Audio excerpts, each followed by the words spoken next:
understanding how the runner's lane interference rule could help you win a game. But this clip we're about to see, does the umpire have a case for calling the batter runner out for runner's lane interference? Coming up next.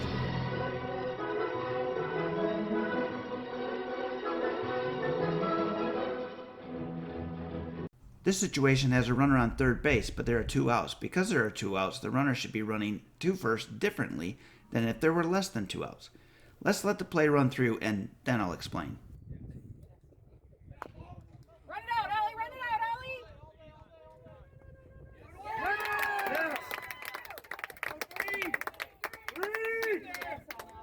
Get there! You're up,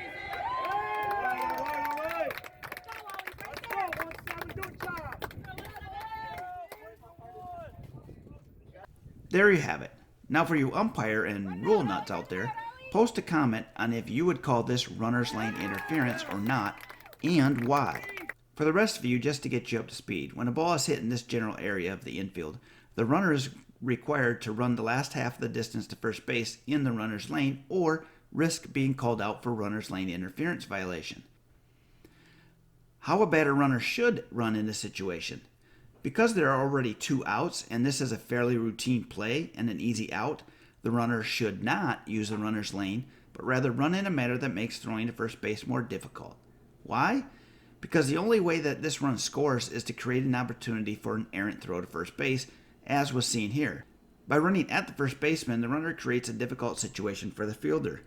If he gets called out for failing to use the runner's lane, then there's really no harm because he should have been thrown out anyway.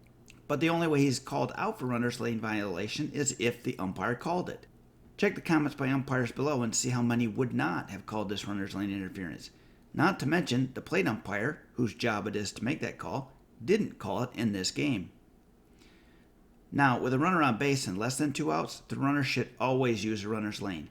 If he doesn't and is called out for violating the runner's lane and interfering, not only is he called out, which isn't a big deal because we expect that anyway, but the runner on third, or any other base for that matter, must now return to the base that they were on. They cannot advance. You don't even get the benefit of a sacrifice bunt. That's a violation of running every... That was what we initially had said. When the base runner was ruled out because of interference, the runners have to return to their original base, and it's taking the umpires a little while to clear things out here. And you look, Mabry was at second, Hernandez was at first. Runner at first is called out on interference, so everyone's got to return to their original bases. Correct. This is a huge break for Oklahoma. So anytime there is a runner on base with less than two outs, always use a runner's lane on a bunt or swinging bunt hit.